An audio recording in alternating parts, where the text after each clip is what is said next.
Hello दोस्तों। तो आज हम जो पढ़ने जा रहे हैं वो है हमारा 18 जून 2021 का current affair plus PIB notes. ठीक है, तो इसके बारे में देखते हैं। टॉपिक हम अंदर देख ही लेंगे। तो सबसे पहले देखिए, आपको जैसे पता ही होगा कि आया नहीं था अभी 18 और 19 का। 17 तक हम कर चुके हैं, तो आज 18 का आया सुबह सुबह मॉर्निंग में। तो 18 का करते हैं। ठीक है, जितना आता जाएगा देखते जाएंगे। ठीक है, उसके अलावा देखिए, मैंने विज़न का इसलिए नहीं कराया क्योंकि विज़न के हम मंथली जो पढ़ते हैं ना, वो न्यूज़ से ही डायरेक्ट बन के आता है। ठीक है, इसलिए हम वो कवर कर लेंगे वहाँ पे। और जो दृष्टि का होता है वो विज़न और इनसाइट का मिक्स करके बना देते हैं। ठीक है, तो इसलिए मैंने इनसाइट का ही वेट करा था। अगर बाय इन केस इनसाइट अगर आना ही बंद हो जाता है तो हम इसके बाद दृष्टि की तरफ चलेंगे। ठीक है, तो देखिए सबसे पहला टॉपिक क्या है। तो जीएस पेपर 2 से है। यूनिट क्या है, सरकारी नीतियों विभिन्न क्षेत्रों में विकास के लिए हस्तक्षेप और उसके अभिकल्पन तथा कार्यान्वयन के कारण उत्पन्न विषय। ठीक है, तो टॉपिक क्या है, जो केबल टीवी नेटवर्क नियम है उसमें संशोधन किया गया है। ठीक है, जो 1994 में बनाया गया था। तो इसके संदर्भ में देख लेते क्या क्या दिया गया है। तो इसके अंतर्गत क्या किया गया, जो 1994 का उसको संशोधन करके 2021 का बना दिया गया। ठीक है, जो ये सूचना जो केबल टीवी नेटवर्क वो था, अधिनियम था। ठीक है, तो ऐसा किसके द्वारा किया गया, सूचना और प्रसारण मंत्रालय। ठीक है, आईटी जो मिनिस्ट्री है उसके द्वारा किया गया। तो इसके अंतर्गत क्या किया गया कि जो हमारे जो नागरिक होते थे उनकी जो भी आपत्ति और शिकायत होती थी उनको निवारण करने के लिए एक वैधानिक व्यवस्था जो है दी गई है इसके अंतर्गत। ठीक है, अब देखिए ये 3 लेवल पे काम करता है, त्रिस्तरीय है। तो पहला लेवल क्या है, तो सबसे पहले जो ब्रॉडकास्टर होते हैं, ठीक है, जो मतलब प्रसारक होते हैं, जो टीवी पे हमारे जो चैनल होते हैं जो दिखाते हैं उन्हें, उनके ऊपर एक स्व नियमन, ठीक है, सेल्फ रेगुलेशन हो, खुद पे मतलब रेगुलेट करे। अब उस नियमन के लिए जो है निकायों के लिए एक स्व नियमन जो है दोबारा से बनाया जाएगा। ठीक है, मतलब ये जो प्रसारक होते हैं इनके स्वनियमन जो निकाय होते हैं उन पर भी एक स्वनियमन हो। ठीक है, आप ऐसे समझिए जैसे कि स्कूलों में क्या होता है, क्लास होती है, क्लासेस में क्या होता है, टीचर्स मॉनिटर बनाते हैं ना, क्लास मॉनिटर। ठीक है, तो इस टाइप से जो है जैसे 4 मॉनिटर, 4 क्लासेस से 4-5 मॉनिटर बना दी। ठीक है, तो उनके ऊपर वो एक तरह से स्वयं नियमन हो गए। ठीक है, उसके ऊपर एक और स्वयं नियमन क्या होगा, जैसे कि टीचर, इन सबको भी तो कंट्रोल करना है, तो उसके लिए भी एक जो है स्वयं नियमन बॉडी बनेगी। ठीक है, उसके अलावा जो केंद्र सरकार है उसके स्तर पर एक अंतर विभागीय समिति द्वारा निगरानी, मतलब मान लीजिए आपने कंप्लेंट पहली बार भेजी इनके पास। ठीक है, इन्होंने कुछ नहीं किया तो आप इनके पास भेजेंगे। ठीक है, इन्होंने भी अगर कुछ नहीं किया तो आप जो है सेंट्रल लेवल पे उसे जो है आगे ट्रांसफ़र कर देंगे। ठीक है, उसके अलावा देखिए जो शिकायत निवारण जो प्रक्रिया है वो कैसे होगी। तो देखिए सबसे पहले मान लीजिए जो नागरिक है जिसको परेशानी है, अगर वो कंप्लेंट करता है, ठीक है, लिखित शिकायत करता है, तो 15 दिनों के भीतर जो है उसका निपटारा करना होगा। ठीक है, जो हमारी रेगुलेटरी बॉडी है उसको उसका निपटारा करना होगा और शिकायतकर्ता को अपना निर्णय बताना होगा। ठीक है, पर अगर जो वो शिकायत करता है वो अगर उसके निर्णय से संतुष्ट नहीं है, ठीक है, तो वो क्या करेगा, जो टीवी चैनल द्वारा स्थापित स्वयं नियमन निकाय है, ठीक है, जो सेकंड नंबर पे था, उसके पास इसे भेज देगा। उसे क्या करना होगा, इसे 15 दिनों में, उसे फिर वो 60 दिनों में के भीतर जो है अपील का निपटारा करके भेजेगा। पर अगर आप कहीं पे उससे भी जो है संतुष्ट नहीं हुए, ठीक है, तो आप क्या करेंगे, उसे केंद्र स्तर से अपील कर देंगे। 15 दिनों के भीतर निगरानी तंत्र के तहत विचार करने के लिए जो है केंद्र सरकार के पास उसे भेज देंगे। ठीक है, इस प्रकार की अपीलों पर निगरानी तंत्र के तहत गठित अंतर विभागीय समिति द्वारा कार्रवाई की जाएगी। ठीक है, जो हमारा 3rd लेवल पे था ये अंतर विभागीय समिति, इसके द्वारा उसे देखा जाता है। ठीक है, उसके बाद देखिए इसकी संरचना क्या होगी।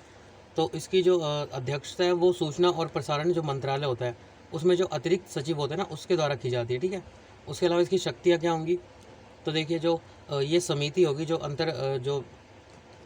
अंतर विभागीय जो समिति है वो क्या क्या कर सकती है, तो केंद्र सरकार के लिए संबंधित मामलों पर सलाह देने, चेतावनी जारी करने, भत्सना करने, या किसी जो प्रसारक है जो टीवी पे ब्रॉडकास्ट करता है उसको फटकार लगाने या माफ़ी मांगने के लिए सिफारिश कर सकती है। ठीक है, उसके अलावा देखिए मान लीजिए कोई कार्यक्रम है तो उसमें जो डिस्क्लेमर होता है, मतलब जैसे कि 18+ ये जो इसमें मतलब कंटेंट होता है ना, देखते तो ऊपर लिखा रहता है 18+ है, या आपकी एज वेरीफाई करते हैं, तो इस टाइप से जो है उन्हें अपने चेतावनी सूचना या एक खंडन, जिसे डिस्क्लेमर कहते हैं, वो देना होगा। ठीक है, इसके तहत जो किसी सामग्री को हटाने या संशोधित करने, चैनल या किसी कार्यक्रम को एक निर्दिष्ट समय अवधि के लिए बंद करने के लिए कह सकती है। ठीक है, वर्तमान शिकायत जो निवारण तंत्र है वो कैसा है, तो उसके अंतर्गत एक संस्थागत जो तंत्र होता है वो दिया गया है। ठीक है, तो ये क्या है, इसे कोई भी वैधानिक आधार नहीं दिया गया। ठीक है, तो इनसे क्या होगा, जो नए नियम है इनका महत्व क्या होगा, तो इससे हमारे पास क्या होगा, शिकायत के निवारण के लिए एक सशक्त संस्थागत व्यवस्था ये हो गया हमारे पास। और इसके माध्यम से जो प्रसारक है और जो उसके स्वयं नियामक निकाय है उस पर जवाबदेही एवं जो जिम्मेदारी होती है वो निर्धारित की जा सकेगी। अब 1995 का एक्ट क्या था, तो इसके अंतर्गत मान लीजिए कोई जो प्रोग्राम कोड होता है, प्रोग्राम कोड क्या होता है, एक निषिद्ध सूची होती है। मतलब आप जो है कोई भी अश्लील, अपमानजनक, मिथ्या या परोक्ष में इशारा करने वाले या अर्ध सत्य कोई विवरण है, इसको अपने कार्यक्रम में नहीं दिखाएंगे, ठीक है। तो अगर कोई इसका उल्लंघन करता है तो उसे 2 साल की कैद या फिर 1000 रुपये जुर्माना, और अगर वो दोबारा फिर से इसका उल्लंघन करेगा तो 5 साल की कैद या 5000 का जुर्माना होना चाहिए, ठीक है। जो कि आज के टाइम पे रेलिवेंटली देखें तो काफ़ी कम है, ठीक है, 5000 1000, ठीक है। उसके बाद देखते हैं नेक्स्ट न्यूज़ क्या है। तो उसके बाद देखिए ये जीएस पेपर 2 से ही है, यूनिट आप देख सकते हैं, सेम यूनिट है जो ऊपर वाले की थी। तो गोल्ड हॉल मार्किंग एंड इसकी अनिवार्यता, ठीक है। तो इसके तहत जो है 16 जून से जो सोने के आभूषण है उस पर जो हॉल मार्किंग होती है उसको अनिवार्य किया गया। मतलब जैसे उसका वो होता है ना कि कितने परसेंट इसमें सोना है, कितने परसेंट जो इम्प्योरिटी होती है। जैसे आपको ने अगर 10th क्लास की साइंस में पढ़ा होगा तो 24% जो कैरेट होता है उससे कभी गोल्ड के मतलब आभूषण नहीं बनते, उसमें 22% गोल्ड लिया जाता है और 2% क्या लिया जाता है, इम्प्योरिटी ली जाती है, ठीक है। तो इस टाइप से जो है उसकी हॉल मार्किंग अब मतलब उस पर सब कुछ जो लिखा होता है वो उसके ऊपर डिटेल सारी दी जाएंगी, ठीक है। इसके तहत जो है पहले चरण में 226 जो ज़िले हैं उसमें ये उपलब्ध होगी, और 40 लाख रुपए से जो अधिक जो व्यापारी है ना, जिनका जो व्यापार है वो वार्षिक कारोबार 40 लाख रुपए से ऊपर है, उन पर ये लागू की जाएगी, ठीक है। अब ये होती क्या है, तो जो बहुमूल्य धातु की वस्तु में उस कीमती धातु के अनुपातिक जो अंश होता है उसकी सटीक निर्धारण और आधिकारिक रिकॉर्ड होता है, ठीक है। इस प्रकार जो होता है जो हॉलमार्क होगा वो क्या होगा, वो जो शुद्धता की गारंटी होगी, जो मतलब कस्टमर खरीदने जाएगा तो उसको सब कुछ डिटेल पता ही चल जाएगी, है ना। इससे जो वस्तु होता है उसकी उत्कृष्टता और शुद्धता की गारंटी, और कई देशों में इसे आधिकारिक चिन्ह के रूप में प्रयोग किया जाता है, ठीक है। उसके अलावा देखिए जो ये हॉल मार्किंग है उस योजना का कार्यान्वयन कौन कर रही है, तो भारतीय मानक ब्यूरो या फिर bureau of Indian standard BIS द्वारा किया गया है, ठीक है। इसके अंतर्गत दायरे में आने वाली धातुएं कौन सी है, तो स्वर्ण आभूषण, स्वर्ण निर्मित की जो कलाकृतियाँ होती हैं, चांदी के आभूषण, चांदी की जो कलाकृतियाँ होती है जैसे सिक्के वगैरह होते हैं ना, तो इसमें छूट किसको दी जाएगी, जो हॉल मार्किंग है। तो मान लीजिए जो वो होते हैं ना व्यापार नीति के लिए जो निर्यात और जो पुनः आयात होता है, पुनः आयात दोबारा मंगवाता है उसे, मतलब दूसरे देशों में आपने निर्यात की फिर वहाँ से दोबारा अगर आप मंगा रहे हैं, ठीक है, तो इसके लिए आपको छूट दी जाएगी, ठीक है। मतलब आप अपना अगर सामान दूसरे देशों में बेच रहे हैं ना, तो वो बिकेगा तो तभी जब मतलब वहाँ के लोग उसे पसंद करेंगे, ठीक है। तो इस हिसाब से उस पर जो है छूट दी गई है, ठीक है। उसके अलावा जो घरेलू प्रदर्शनियाँ होती हैं उनके लिए भी इसमें छूट दी गई है, ठीक है। उसके अलावा देखिए सोने की घड़ी, फाउंटेन पेन, कुंदन, पॉल की जड़ाऊ, इन पर भी क्या है कोई भी प्रावधान इसमें से लागू नहीं होगा। तो इसकी अनिवार्यता करने की आवश्यकता क्यों पड़ी, क्योंकि भारत क्या है सोने का सबसे बड़ा उपभोक्ता है, ठीक है। और देश में हॉलमार्क वाले जो गहने हैं उनका स्तर बहुत ही कम है, ठीक है। जैसे आप PP ज्वेलर वगैरह पे खरीदने जाते हैं तो उन पे हॉलमार्क का साइन होता है। तो भारतीय सोने के आभूषणों में से केवल 30% ही जो है हॉलमार्क होता है। इसके पीछे मुख्य कारण क्या है, तो जो हमारी परख और हॉलमार्किंग केंद्र है इनकी अनुपलब्धता, ठीक है। अब देखिए इसका जो पर्पज़ है वो क्या है, तो मिलावटी सोने से जो है जनता की रक्षा करना, उत्कृष्टता के वैध मानकों को बनाए रखने के लिए निर्माताओं को जो है बाध्य करना, ठीक है। मतलब हाई लेवल जो सोना होता है वो बनाए अच्छे लेवल का। यह उपभोक्ताओं के लिए आभूषणों पर अंकित शुद्धता को प्राप्त करने में भी मदद करता है, ठीक है। उसके अलावा यह व्यवस्था पारदर्शिता लाएगी और उपभोक्ता को गुणवत्ता का आश्वासन प्रदान करेगी, ठीक है। उसके बाद देखिए ये फिगर में ये दे रखा है, जैसे ये हमारा वो है, तो इसके अंतर्गत एक BIS लोगो होगा, ठीक है, एक प्योरिटी ऑफ गोल्ड होगा, ठीक है, ये उस पर डिपेंड करेगा कितना भार वेट आपका है गोल्ड का, ठीक है। उसके अलावा ऐसे सेंटर होगा, ज्वेलर आइडेंटिफिकेशन मार्क, मतलब किसका है, ईयर ऑफ हॉल मार्किंग कौन से साल का है, ठीक है। तो उसके बाद देखते हैं नेक्स्ट न्यूज़ क्या है। उसके बाद देखिए नेक्स्ट न्यूज़ क्या है, तो GS पेपर 3 से साइंस एंड टेक्स से न्यूट्रिनोज, ठीक है। तो हाल ही में मतलब इनमें क्या देखा गया है, तो इनके अंदर जो दोलन की प्रवृत्ति होती है मतलब जिसे ऑक्सीलेशन कहते हैं वो देखी गई है, ठीक है। पहले ये माना जाता था कि ये जो है इनका कोई भी वेट द्रव्यमान नहीं होता, ठीक है, पर अब दोलन की गति की वजह से ये माना जा रहा है कि इनमें द्रव्यमान होता है, ठीक है। तो इसके बारे में देख लेते हैं। तो वैज्ञानिकों ने साबित किया कि जो अंतरिक्ष समय है उसकी ज्यामिति न्यूट्रिनो का जो है दोलन कर सकती है, ठीक है। मतलब उसके जो स्पिन जो दोलन है या फिर ऑक्सीलेशन है उसे कैलकुलेट कर सकती है, ठीक है। तो इसका टेक्निकल विवरण हमारे काम का नहीं है, ये बोला गया इसमें, और इनकी सिर्फ विशेषताएं जान लेते हैं। तो न्यूट्रिनो क्या है, 1959 में जो है पहली बार ये खोजा गया था कि जो न्यूट्रिनो है वो फोटोन के बाद दूसरे नंबर पर सबसे ज़्यादा प्रचुर मात्रा में पाए जाने वाला कण है। ठीक है, फोटोन या जो प्रकाश कण होते हैं ये सबसे ज़्यादा पाए जाते हैं। न्यूट्रिनो क्या है, रहस्यमयी कण है एक, जो क्या करता है सूर्य तारे और अन्य जो जगह होते हैं उन पर होने वाली जितनी भी परमाणु जो अभिक्रियाएँ होती है, ठीक है, इनके दौरान ये उत्पन्न होता है प्रचुर मात्रा में। ठीक है, जो परमाणु अभिक्रिया है उसमें तो ये क्या है, ऑक्सीलेट या दोलन करते हैं, जिसका मतलब क्या है, विभिन्न प्रकार के न्यूट्रिनो एक दूसरे में कन्वर्ट होते रहते हैं ऑक्सीलेशन की वजह से। ठीक है, उसके बाद ब्रह्मांड की उत्पत्ति के अध्ययन में जो है न्यूट्रिनो के दोलन और द्रव्यमान के साथ उनके संबंध की पहचान बेहद महत्वपूर्ण है। ठीक है, अब देखिए स्रोत क्या है, तो जैसा कि आपको पता है कि जो रेडियो एक्टिव डीके होगा, रेडियोधर्मी क्षय, इसमें ये जो है प्रचुर मात्रा में उत्सर्जित होते हैं। ठीक है, तो ये रेडियोधर्मी क्षय हुआ कैसे होगा, तो कोई भी जैसे सुपरनोवा कोई घटना हुई होगी जिसमें जो ब्रह्मांडीय किरणें थी उनका जो है परमाणु पर प्रहार हुआ होगा। ठीक है, जिससे जो है ये पैदा हुए होंगे। अब इनकी विशेषताएं क्या होती है, मतलब ये जो है बहुत कम रिएक्शन करते हैं, जैसे न्यूट्रॉन्स होते हैं ना, ठीक है, वो भी बहुत कम रिएक्शन करते हैं, तो ये वैसे ही उसी टाइप के होते हैं, शायद ही कभी कोई अभिक्रिया करते हो। ठीक है, वास्तव में जो न्यूट्रिनो है वो प्रति सेकंड सैकड़ों ट्रिलियन जो न्यूट्रिनो है इंसान के बीचों से होकर गुजरते रहते हैं। ठीक है, पर हम उन्हें नोटिस नहीं करते, और इनका जो स्पिन होता है वो सदैव अपनी गति की विपरीत दिशा में होता है, जिस डायरेक्शन में जा रहे हो उसके अपोजिट डायरेक्शन में इसका स्पिन होता है। ठीक है, स्पिन या फिर प्रचक्रण। ठीक है, कुछ साल पहले तक न्यूट्रिनो को द्रव्यमान रहित माना जाता था, पर इनकी दोलन की घटना से ये माना जा रहा है कि इन पर जो है द्रव्यमान होने की आशंका है। ठीक है, अब देखिए अगला आर्टिकल क्या है, उसके बाद देखिए अगला टॉपिक क्या है, तो अगला टॉपिक है सफलतापूर्वक डॉकिंग के बाद 3 जो चीन यात्री थे उन अंतरिक्ष यात्री थे उनका अपने अंतरिक्ष स्टेशन पर परिवेश, वही साइंस अटैक का है वो है। मतलब इन्होंने क्या किया, जो इनका वो था अंतरिक्ष यान था शेनझोउ 12। ठीक है, इसको सफलतापूर्वक चीनी अंतरिक्ष जो स्टेशन था उसके कोर मॉड्यूल, जिसे हम क्या कहते हैं तियान है, इसके साथ सफलतापूर्वक जुड़ गया है। ठीक है, जैसे ISS है, तो नासा द्वारा कोई अगर रॉकेट लॉन्च किया जाता है तो वो जाके ISS जो उनका इंटरनेशनल स्पेस स्टेशन है, 5 जो देश उनके द्वारा बनाया गया, वहाँ पे जाके ये जुड़ जाता है। ठीक है, तो इन्होंने भी अपना खुद का जो है अब जैसे ISS है वो डेवलप कर लिया है, तो उसके साथ जाके तियाने जो है सफलतापूर्वक जुड़ गया है और ऑर्बिटल कैप्सूल में प्रवेश कर गया है। ठीक है, तो चीन के जो अंतरिक्ष स्टेशन है उसके बारे में देख लेते हैं, जिसका नाम क्या है, तियानगोंग। ठीक है, इस अंतरिक्ष स्टेशन कम से कम 10 वर्षों तक कार्य करने के लिए तैयार हो चुका है। ठीक है, तो इसके अंतर्गत जो ये है ना तियाने मॉड्यूल, ठीक है, ये इसी का तियानगोंग का एक पार्ट है। तो मतलब इसके एक पार्ट के रूप में ये जो है चीन के पहला जो स्व-विकसित अंतरिक्ष स्टेशन है उसके 3 जो मुख्य घटक है उसमें से एक है। ठीक है, तो ये इसका प्रतिद्वंदी होगा किसका, ISS का, इंटरनेशनल स्पेस स्टेशन का प्रतिद्वंदी होगा। ठीक है, अभी तक एकमात्र स्टेशन ये था जो 340 से 350 किलोमीटर की ऊंचाई पर पृथ्वी की निचला कक्षा में मतलब वो हो रहा था, स्पेस में वो कर रहा था, रोटेट कर रहा था। ठीक है, अब उसके बाद जो है ये चाइना ने खुद का लॉन्च किया, तो इसका महत्व देख लेते हैं।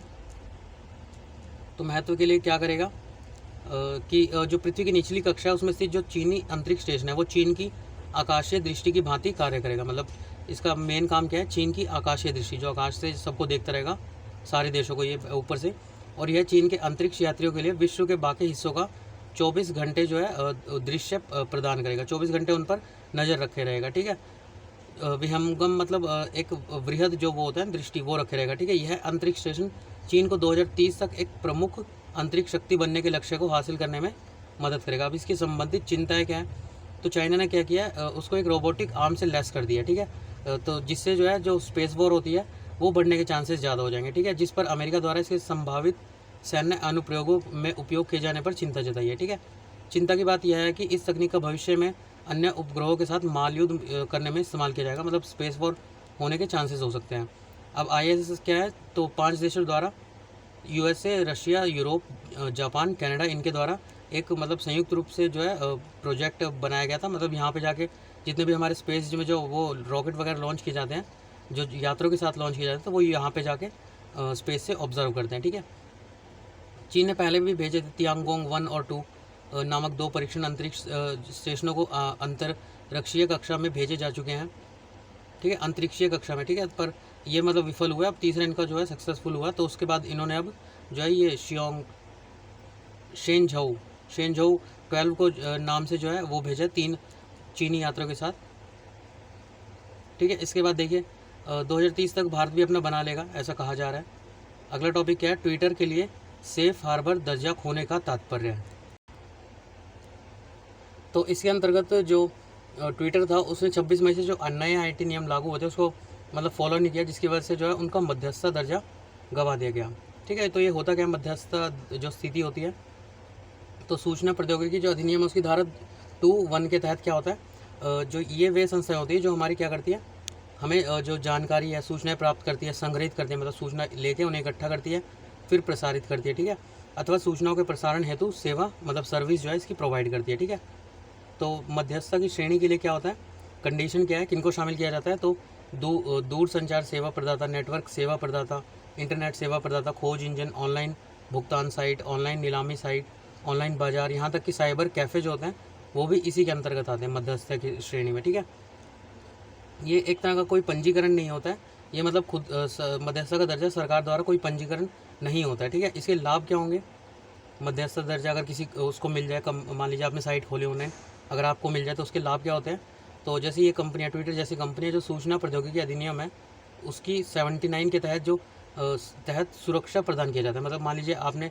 कोई कल को ऑनलाइन साइट खोली, ठीक है, उस पर अगर कोई भी अगर आपको मध्यस्थता का दर्जा प्राप्त होगा, ठीक है, तो आपके अगर साइट पे कोई भी ऐसा मतलब कोई भी अश्लील सामग्री या हिंसा भड़काने वाली सामग्री अगर मतलब वो सेंड करी जाती है, ठीक है, तो उसके बाद सरकार आप पे कोई मतलब डायरेक्ट कानूनी कार्रवाई नहीं कर सकती है। ठीक है, अगर आपके पास ये दर्जा प्राप्त है तो। ठीक है, पर अगर ये प्राप्त नहीं है तो फिर डायरेक्ट कानूनी कार्रवाई हो सकती है। और ये दर्जा आपको प्राप्त कब होगा, जब मतलब आप जो कानूनी आदेश होता है उन सब का पालन करते हैं अपने प्लेटफॉर्म पे। ठीक है, उसके बाद देखिए सेफ हार्बर संरक्षण, ये क्या होता है, तो मान लीजिए आपके जो साइट है या फिर जैसे ट्विटर है उस पर कोई ट्वीट या फिर वीडियो वायरल हो गया, ठीक है, जिससे हिंसा या हत्या की घटनाएं बढ़ रही हैं। ठीक है, तो अगर आपको सेफ हार्बर से संरक्षण के तहत अगर आपको दिया गया है तो उस पर जो है आपको डायरेक्ट इसके लिए उत्तरदायी नहीं ठहराया जा सकता है। ठीक है, हालांकि यदि ट्विटर या किसी अन्य मध्यस्थ को अदालत या अधिकारियों के इस संबंध में कानूनी आदेश मिलता है तो उसे इस सामग्री को हटाना होगा। मतलब आपके ऊपर अगर डायरेक्ट किसी ने कह दी कि इसे हटाना होगा तो आपको वो हटाना ही पड़ेगा। ठीक है, कोई कानूनी आदेश हो इस टाइप से। ठीक है, इस सेफ हार्बर प्रावधानों को जो आईटी अधिनियम धारा 79 है इसके तहत परिभाषित किया गया है। और इसके तहत जो है सोशल मीडिया मध्यवर्ती इकाइयों को अपने प्लेटफॉर्म पर पोस्ट की गई कोई भी अगर सामग्री है उसके लिए कानूनी अभियोजन से प्रतिरक्षा मतलब रक्षा एक तरह से आपको प्रदान की जाती है सेफ हार्बर से। ठीक है, तो ये किस प्रकार प्रभावित करते हैं, ये ट्विटर को किस प्रकार जो प्रभावित करेगा, तो जैसा कि आपको पता है कि जो ट्विटर के पास ये थी धारा 79 के तहत जो प्रतिरक्षा की जो प्रणाली थी उसके पास वो ख़त्म हो गई है। ठीक है, जिससे अगर कोई भी ऐसा जो है जो हिंसा भड़काने वाला इस टाइप का कोई भी अगर मैसेज या ट्विटर उसके ऊपर आता है तो उससे जो है ट्विटर को किसी भी और सभी जो दंडात्मक कार्रवाई है वो उनके ऊपर की जा सकेगी। ठीक है, तो इसका मतलब यह होगा कि अगर ट्विटर पर कोई भी सामग्री पोस्ट करेगा और उससे हिंसा होती है, ठीक है, तो उससे जो है भारतीय कानून का उल्लंघन होगा। और ना केवल ट्विटर पर और उस व्यक्ति पर को जो है ट्विटर के अलावा उस व्यक्ति को भी जिम्मेदार ठहराया जाएगा, बल्कि ट्विटर भी कानूनी रूप से इसके लिए बाध्य होगा। ठीक है, तो मध्यस्थता दर्जा का निर्धारण कौन करता है, तो ये सिर्फ जो है न्यायालय द्वारा किया जाता है। ठीक है, तो खोने संबंधी निर्णय सरकार नहीं कर सकती है। सेफ हार्बर की मांग, मध्यस्थ प्लेटफॉर्म द्वारा सेफ हार्बर की मांग, तो इसके तहत क्या किया गया, जो लाखों उपयोगकर्ता मतलब उनका ये कहना है जो ट्विटर है कि जैसे हमारे जो अमेज़ोन है वो अपनी वस्तुएं बेचता है तो उसे ये नहीं पता होता कि उसकी वस्तुएं जो होती है तो उसे अपनी मतलब सारी वस्तुओं को पता नहीं होता कि वो जो बेच रहे हैं वो सही है या गलत है। ठीक है, उसी टाइप से ये भी, हालांकि लॉजिक थोड़ा सा इनका मतलब समझ नहीं आया मुझे भी, पर फिर भी इन्होंने ये लॉजिक दिया, तो उसी टाइप से ये जो है अपने उसके लिए सक्रिय रूप से पुलिसिंग और सेंसर करना इनके लिए मुश्किल होगा। ठीक है, हालांकि आप अगर यूट्यूब वगैरह को देखें तो वहाँ पे अगर आप कुछ भी गलत अगर आप वो करते हैं तो तुरंत या तो बैन कर देंगे एक या 2 दिन में, या फिर उसे वो कर देते हैं क्या बोलते हैं, हटा देते हैं मतलब यूट्यूब से। ठीक है, तो इस टाइप से इन्होंने मतलब जो तर्क दिया है वो समझ से बाहर आया है। फिर भी देखिए सेफ हार्बर के खिलाफ अगर तर्क देखें तो सेफ हार्बर जो प्रावधान है उसके खिलाफ यह तर्क दिया गया कि इन प्लेटफॉर्मों पर यह क्या प्रदर्शित किया जा सकता है यह निर्धारित करने के लिए ये कंपनियां रैंकिंग एल्गोरिदम का उपयोग करके संपादकीय जो निर्णय वो ले सकती है। ठीक है, मतलब रैंकिंग मतलब जो डाली जाती है, जैसे यूट्यूब जो फॉलो करता है उसी को ये भी फॉलो करे। ठीक है, उसके अलावा देखिए प्रीलिम्स फैक्ट है जून टिथ। ठीक है, ये क्या है, 19 जून को एक जो संघीय अवकाश है उसके रूप में मनाया जाता है अमेरिका सरकार द्वारा। ठीक है, तो उस दिन वहाँ पे क्या हुआ था, दासता की जो है समाप्ति हुई थी, जो दासता होती है, ठीक है। और राष्ट्रीय स्तर पर मनाए जाने वाला सबसे पुराना स्मरणोत्सव है और 19 जून को मान्यता प्राप्त हुई है, ठीक है। इसको जो है मुक्ति दिवस या फिर जून टिथ स्वतंत्रता दिवस के रूप में मनाता है। 19 जून 1865 को क्या हुआ था, जो मेजर जनरल गार्डन ग्रेंज थे, उन्होंने टेक्सास के जो गैलिस वेटन पहुँचे और गृह युद्ध और दास्ता दोनों के अंत की घोषणा की थी उस दिन, ठीक है। तब से जो जून टिथ है वो अफ्रीकी जो अमेरिकी है, जो अमेरिका में अफ्रीकी रह रहे हैं, उनके लिए स्वतंत्रता का प्रतिनिधित्व करने वाली एक प्रतीकात्मक तिथि बन गई है, ठीक है। केरल की सिल्वर लाइन परियोजना, ठीक है, इसको फिगर में देख लेते हैं पहले। ये देखिए, ये फिगर में जो दे रखा है ये परियोजना है, ये पूरा यहाँ से यहाँ तक जो है हमारा पश्चिमी जो छोर है ये कवर कर रही है ये, ठीक है। उसके बारे में देखते हैं, इसके बारे में थोड़ा सा पढ़ते हैं कहाँ से कहाँ तक दी गई है। तो ये क्या है, एक सेमी हाई स्पीड जो है रेलवे परियोजना है और इसका उद्देश्य क्या है, उत्तरी और दक्षिणी छोर के बीच यात्रा को समय को कम करना, ठीक है। तो इस परियोजना में जो है केरल के दक्षिणी छोर और राज्य की राजधानी तिरुवनंतपुरम को कासरगोड के उत्तरी छोर से जोड़ती है। यह लाइन लगभग 530 किलोमीटर लंबी होगी और 11 जिलों से होकर गुजरेगी। यह परियोजना केरल रेल विकास निगम जो लिमिटेड है, KRDCL, उसके द्वारा निष्पादित है और उसके जो है संयुक्त उद्यम से, किसके, केरल सरकार और केंद्र सरकार के मंत्रालय के संयुक्त उद्यम से इसे स्टार्ट किया जा रहा है, ठीक है। उसके अलावा देखिए, भारत का मरुस्थलीकरण और भूमि शरण एटलस, तो जैसा कि 17 जून को आपको पता ही है जो वो मनाया गया था, विश्व मरुस्थलीकरण और सूखा रोकथाम दिवस, ठीक है। तो इसके बाद ही भारत की एक एप्लीकेशन सेंटर इसरो ने इसे प्रकाशित किया, जो कि अहमदाबाद में स्थित है। तो यह एटलस 2019 से 18 से 19 की समयावधि के लिए अपरदित जो भूमि और उसका राज्यवार क्षेत्र है उसको दिखाता है, ठीक है। विश्व मरुस्थलीकरण और सूखा रोकथाम दिवस 2021 की थीम क्या थी, तो land recovery, we built back better and healthy land, ठीक है। तो ये इसकी थीम थी 2021 की। तो बस आज के लिए इतना ही, थोड़ा लेट आया तो लेट ही अपलोड होगा, ठीक है। उसके बाद 18 के बाद देखते हैं वो कब का करते हैं। इन केस अगर वो बंद कर देते तो हम दृष्टि का स्टार्ट करेंगे फिर उसके बाद, क्योंकि विज़न का तो हम मंथली कर ही लेंगे, अभी तो कुछ खास नहीं हुआ है, तो उसे कंप्लीट कर ही लेंगे 2-3 महीनों में। आपका सहयोग रहेगा तो ज़्यादा अच्छा रहेगा, ठीक है। उसके अलावा आप एक कोना पकड़िए, किताब लीजिए और बस पढ़ते रहिए, इन्जॉय करिए, ठीक है। तो thank you for watching video. पसंद आए तो like, subscribe and have a good day.